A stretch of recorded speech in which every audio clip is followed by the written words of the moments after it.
በመላው ዓለም ለምትገኙ ውድ ኢትዮጵያውያን አስፈሪ ጊዜ ላይ ደርሰናል። ንስሐ እንግባ። ከፊታችን ባሉ ጥቂት ወራቶች በመላው ዓለም የምድር መናወጥ በልዩ ልዩ ስፍራ ይሆናል። የተነገረው ትንቢት ሊፈጸም ጥድፊያ ላይ ነው። ዳሩ ግን መጨረሻው ዘመን መቃረቡን እንደ ሰው ልጅ እድሜ ምድርም የተሰጣትን ጊዜ ጨርሳ ልትጠናቀቅ መሆኑን የተገነዘበና ያስተዋለ የለም። ምድር ሲያበቃላት የሰው ልጅ በምድር ላይ የሚኖርበት ጊዜ ማብቃቱን የተረዳ የለም። በዚህ የትንቢቱ ፍጻሜ ወደ ሆነው ወደ መጨረሻው ዘመን በምንደረደርበት ጊዜ ላይ እየሰማንና እየሆነ ያለው እጅጉን ያስፈራል። የኢትዮጵያ ምጥና መከራ የቀረበ ነውና አብዝተን እናልቅስ፣ አብዝተንም እንጸልይ። የሀገራችን ኢትዮጵያ የመከራ ዘመን ከጀመረ ሰነባብቷል። አሁንም እየባሰ እየከፋ ይሄዳል። ንስሐ ያልገባን ንስሐ እንግባ። ንስሐ የገባን ደግሞ ከመንገዳችን እንዳንሰናከል አብዝተን እንጸልይ። ሰላም ጤና ይስጥልን። ቅን ያዋ ሀገር ወዳድ የሆናችሁ የቃል ሚዲያ ቤተሰቦች እንደምን ቆያችሁ? የዛሬውን መርሃ ግብራችንን ከመጀመራችን በፊት እንደተለመደው ላይክ፣ ሼር በማድረግ አብሮነታችሁን እንድታሳዩን በአክብሮት እየጠየቅኩኝ ለዚህ ድንቅ ቻናል አዲስ የሆናችሁ ሰብስክራይብ በማድረግ ቤተሰባችንን እንድትቀላቀሉ በአክብሮት ጠየቅኩኝ።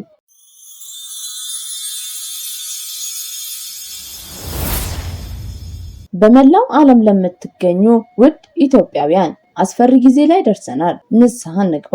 ከፊታችን ባሉ ጥቂት ወራቶች በመላው ዓለም የምድር መናወጥ በልዩ ልዩ ስፍራ ይሆናል። በፍካሬ ኢየሱስ ላይ የተገለጹት ምልክቶች እየታዩ እንደሆነ ስንቶቻችን አስተውለን ይሆን? በቅዱሱ መጽሐፍ ላይ በተጻፉት የህይወት ቃሎች አንዘባበት። በህይወት ለመኖር ያለን አንድ ምርጫ ነው። እርሱም እግዚአብሔርን አምነን ንስሐ ገብተን በቀናው መንገድ መጓዝ ነው። ሰሚ ስላጣው የአባቶቻችን ትንቢት ብዙዎች በህይወት እየከፈሉ ይገኛሉ። የእነርሱን መልእክት ሰምተን የተባልነውን ማድረግ የኛ የክርስቲያኖች ግዴታ እንደሆነ ይታወቃል። ካልሆነ ግን እኛም ህይወታችንን ማጣታችን ግድ ይላል። ብዙ ደም መፍሰስ ከሆነ በኋላ በክፉ መንፈስ የተያዘ እረፍት ያልነበረው አረመኔው ንጉስ በዘመዶቹ ተገሎ ይሞታል። የአባቶቻችን ደም ከፀሐይ መጥለቅ በፊት ቀድሞ ይፈሳል። አብያተ ክርስቲያናቱ እንደ ደመራ ይነዳሉ። መንግስቴ ከሰማያዊት መንግስት ጋር አቻናት ብሎ ይታበያል። ሃይማኖቱ የተምታታ በከንፈሩ የሚሸነግል ንጉስ ነኝ የሚል ጎልማሳ በኮከብ ቆጣሪ ይመጣል። በከይሲ ዲያብሎስ ህዝቡን ከህዝብ ሃይማኖትን ከሃይማኖት ያስነሳል። ታቦቱን ከማዕጠንቱ ያናጥባል። ምዕላውን ያስታጉላል። ጾሙን ያጨናግፋል። ታላላቆችን ያዋርዳል። ትናንሾችን ይንቃል። ይህን ኃጢአተኞችንና የእግዚአብሔርን ክብር የጎደላቸው ይከተሉታል። ነብዩ ኢሳይያስ መንፈሴ በእነዚህ ሰዎች ላይ አያድርም፣ የደምና የሥጋ ሰዎች ናቸው እንዳለው በጌታችን በመድኃኒታችን በኢየሱስ ክርስቶስ ስም ይዘባበታሉ።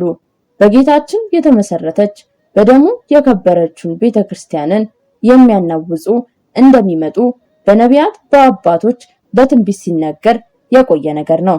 ነገር ግን ያስተዋለን ጥቂቶች ነን። በዚህ አሁን ባለንበት ዘመን ደግሞ የሁሉ ነገር መገለባበጥና መናወጥ አሳሳቢ የሆነ መጥቷል። በእያንዳንዳችን ቤት እስኪፈጠር እየጠበቅን ነው። በእርግጥ አሁን እየሆነ ያለው ነገር ከዚህ የተለየ አይደለም። ነገር ግን የሁላችንም ልብ ደንድኖ የሚመጣውን መከራና ፈተና ማየት መገንዘብ አልቻልንም። ሞትና ስደት የረከሰበት ዘመን፣ የሰዶማውያን ግብር በአደባባይ ተገልጦ እያየነው ያለንበት ዘመን ነው። ህዝበ ክርስቲያን በየጎራቸው ሆነው የጥንቱ አንድነታችን ከጠፋ በጣም ቆየ። የቤተ ክርስቲያናችን የመከራ ዘመን እየበረታ ነው።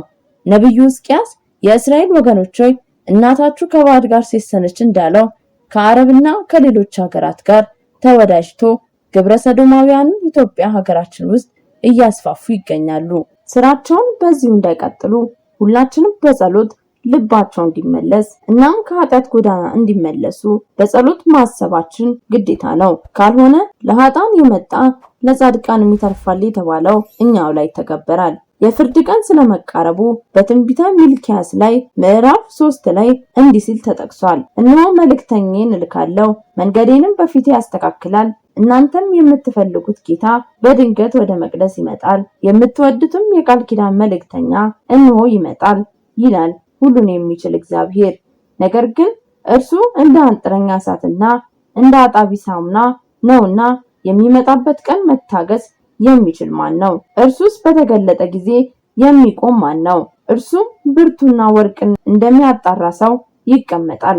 የልዩንም ልጆች ያጠራል፣ እንደ ወርቅና እንደ ብርም ያነጥራቸዋል። እነርሱም ለእግዚአብሔር በጽድቅ ቁርባንን ያቀርባሉ።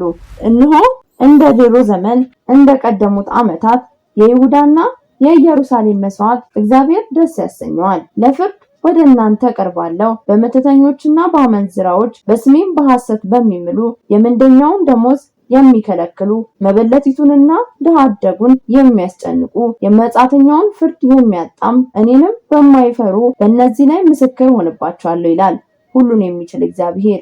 እኔ እግዚአብሔር አምላካችሁ ነኝና አልለወጥም። እናንተም የያዕቆብ ልጆች ሆይ ሕጌን ያፈረሱትንና ያልጠበቁትን የአባቶቻችሁ በደል አልተዋችሁም። ወደ እኔ ተመለሱ፣ እኔም ወደ እናንተ እመለሳለሁ። እናንተ ግን የምንመለሰው በምንድን ነው ብላችኋል። ሰው እግዚአብሔርን ያሰናክላልን? እናንተ ግን እኔን አሰናከላችሁኝ። እናንተም ያሰናከልን በምንድን ነው ብላችኋል። በአስራትና በኩራት ነው። እናንተን እንቸላላችሁኝ፣ አሰነካከላችሁኝም። ዘመኑን ተፈጸመ፣ አዝመራውን ሁሉ በጎተራ ገባችሁ። ነገር ግን ባለበት ቤት ይዘረፋል። እስኪ ይህን አስቡ ይላል። የሰማይንም መስኮት ባልከፍትላችሁ በረከቴንም እስከሚበቃችሁ ባላፈስላችሁ ተመልከቱ። ምግብን እሰጣችኋለሁ፣ የምድራችሁንም ፍሬ አላጠፋባችሁም። በእርሻ ላይ ወይናችሁ አይደርቅም። እንደምታስደስት ምድር ትሆናላችሁና አሕዛብ ሁሉ ብፁዓን ብለው ይጠሯችኋል። በመጨረሻም በቅዱሱ መጽሐፍ ትንቢተ ሚልክያስ ምዕራፍ 4 ላይ እንዲህ በማለት ተጽፏል። እነሆ ቀን እንደ እሳት እየነደደ ይመጣል፣ ያቃጥላቸውማል። ትዕቢተኞችና ኃጢአተኞች የሚሰሩ ሁሉ ገለባ ይሆናሉ። የሚመጣውም ቀን ያቃጥላቸዋል፣ ስርንና ቅርንጫፍንም አይተውላቸውም። ነገር ግን ስሜን ለምትፈሩ ለእናንተ የጽድቅ ፀሐይ ይወጣላችኋል፣ ፈውስም በከንፈሮቹ ውስጥ ይሆናል። እናንተ ትወጣላችሁ፣ ከማሰሪያ እንደተፈታ እልቦሳም ትፈነጫላችሁ። እኔ በምሰራበት ቀን ከእግራችሁ ጫማ በታች አመድ ይሆናሉና እናንተ በደለኞች ትረግጧቸዋላችሁ። ለእስራኤል ሁሉ ሥርዓትንና ፍርድን አድርጌ በኮሬብ ያዘዝኩትን የባሪያዬን የሙሴን ሕግ አስቡ። እነሆ ታላቋን የምታስፈራዋን የእግዚአብሔር ቀን ሳትመጣ ቴስብያውያን ኤልያስን እልክላችኋለሁ። መጥቼ ምድርን በእርግማን እንዳልመታ እርሱ የአባቶችን ልብ ወደ ልጆች የልጆችንም ልብ ወደ አባቶች ይመልሳልና። ውድ የቃል ሚዲያ ቤተሰቦች እስከ መርሃ ግብራችን ፍጻሜ አብራችሁን ስለቆያችሁ እያመሰገንኩኝ እስከ መጨረሻው አብራችሁን ስለቆያችሁ ከልብ አመሰግናለሁ።